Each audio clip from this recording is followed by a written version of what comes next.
I don't know if you need this, but I thought I wanted to give you a bit of a garden pep talk. And I also have an important announcement at the end of this video too. So this is what I am making this video for, is just to be able to give you that announcement. But who doesn't love a good pep talk? If you're new here, my name is Bree from Urban Gardening Canada, and I garden in Ottawa, Zone 5. And we're just finishing our season around here. It is October. We have really chilly mornings and the days are actually still really hot, which is nice. So my garden is still going, but we really are at the end of our season now. Frost is imminent. It's coming any day now. If you've been reflecting on your garden season and you've just been feeling a little down about it, or you think you weren't as successful as you wanted to be, then you're definitely going to want to watch this, because I'm here to tell you, you did an amazing job this year. If you found that you planted things and then things just came up, don't feel guilty if you ended up wasting any of your food, because how can you tell the future and know that this is going to happen to you? This is what happened to me. I ended up having some health problems since the end of July, so I haven't been able to maintain my garden in a way that I wish that I could be. The allotment has fallen to pieces, and my overall garden, I constantly forget to water it because I'm just not feeling good most days. And that is why you may see me even harvesting things early. I make this for content for you, but also I do it when I can feel healthy and up to it. It's just what I have to be doing. So if this sounds like you, I hope you don't feel guilty that you let your garden go. Maybe you're just struggling with life in general and the garden fell to the wayside. And this is what I talk about when I say that gardening isn't always good for your mental health, because sometimes your garden gives you a lot more guilt than it does give you those mental health benefits. But you tried your best. And getting out and starting a garden, whether you finished it or not, is a huge step. Because even the practice of starting a garden means that next year you might start another one again. And this is a really good time for you to write down in a journal if you have one. So say, for example, you planted a bunch of things and the weather didn't work out, or life didn't work out, or you just weren't into it.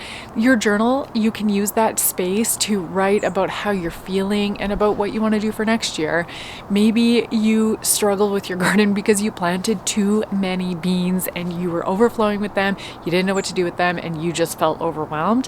Now you know to write in your book that next year you're not going to plant as many beans, and this is going to make you feel better. But if life got in the way this year, don't feel guilty. You still did an amazing job and your garden probably thrived just fine without you. So take those harvests and process them.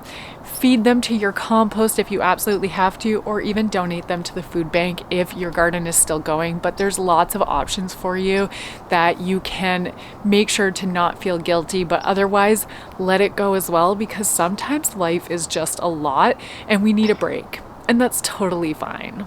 If you feel like you failed because things just didn't work out well for you, or you sucked at growing something, it's not your fault. The weather is a big factor in it. So maybe you were like us and you were really, really dry here and you don't have the time or ability to water your garden.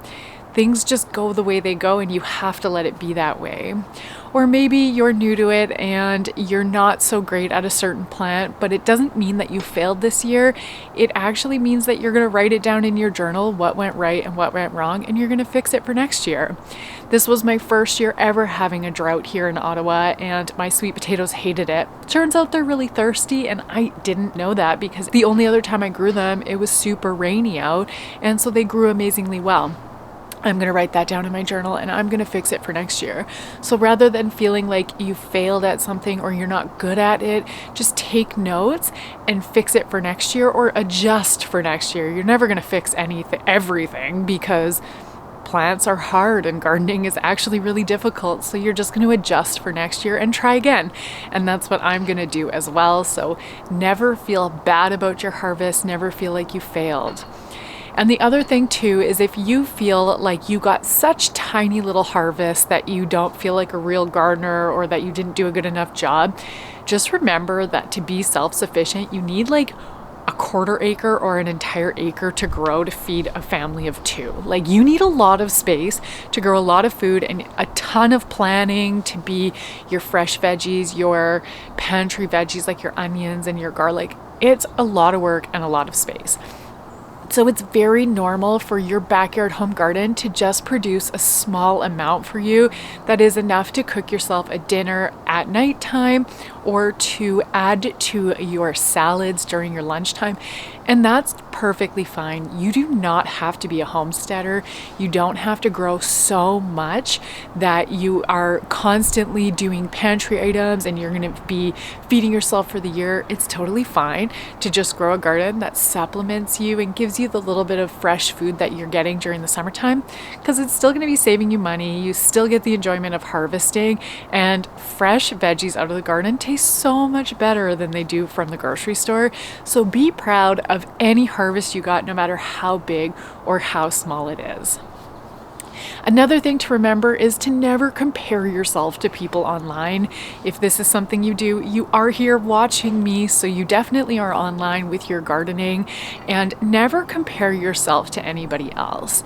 So this comes from not only watching and feeling like you have to do things the way that me or someone else does it at the same timing as me or someone else does it, and also remember when you're watching me that I'm not going to do it the way you're doing it.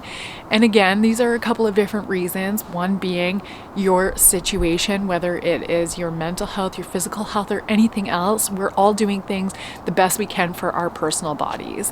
And the second thing is that you have a microclimate where you're growing. So we can both be in Ottawa, but my backyard is going to be so different than yours. Or if you're growing on a balcony, it's going to be so different than my backyard.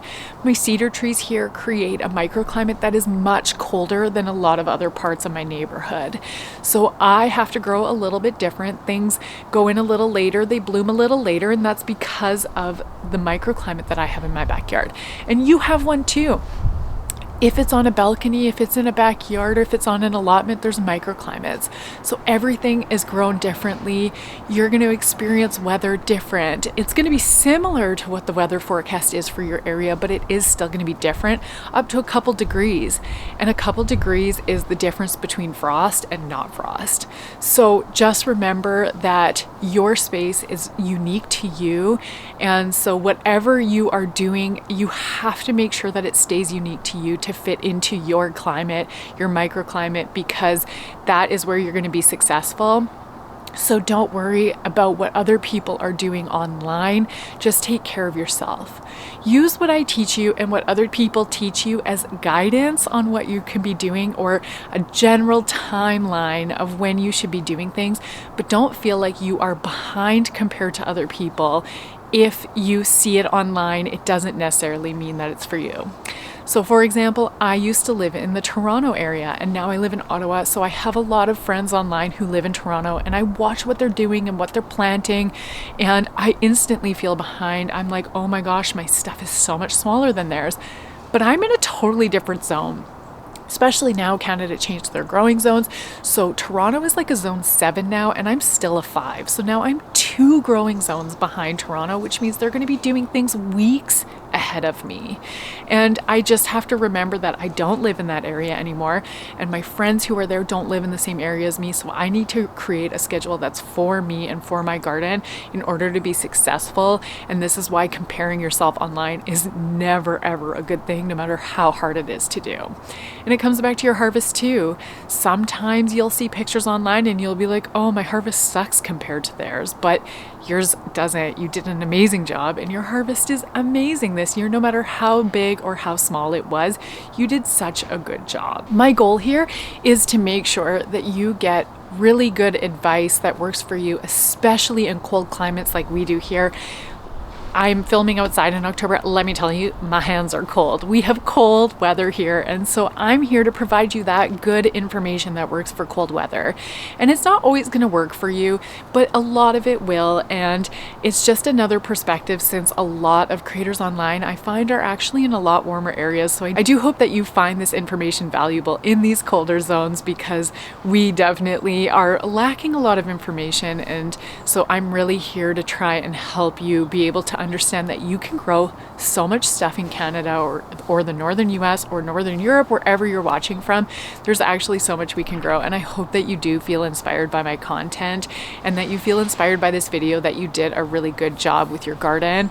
And I would love to hear in the comments below how your garden went, and if you're feeling proud of it, or if you have any updates that you want to do to next year in order to get an even better feeling from your garden. And I really hope that you found this inspirational.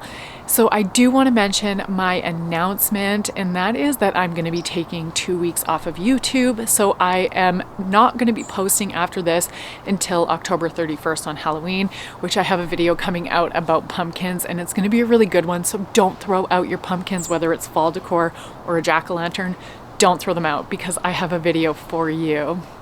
And in the meantime, I am going to be working on a new ebook that I have coming out for beginner gardeners. So whether you're a beginner gardener or you know someone who is, this ebook is going to be for you, and it's going to be very affordable, because I do want to make sure that gardening is accessible to everybody. I am going to continue to be working on my website. If you haven't been on there, it's full of tons of free information, free advice on how to garden and to be a more sustainable gardener. And I also have my gardening course. So if you are taking time off this fall and winter too, and you want to grow your gardening skills to the next level, then my course is for you. It is self-paced, all online, mixed media, so you can read it, you can watch videos, and there's tons of downloadable workbooks that you can prepare to take into the garden with you in the springtime, because it's going to elevate your garden to the next level. But otherwise, that is everything. If you do want to follow me on Instagram or subscribe to my newsletter, I'm going to remain active on both Instagram and through my newsletter if you do want to keep up with me during my time off. So I will put the link to both of those below for you, including my course and the website, so you can check those out as well in the couple of weeks that I'm off.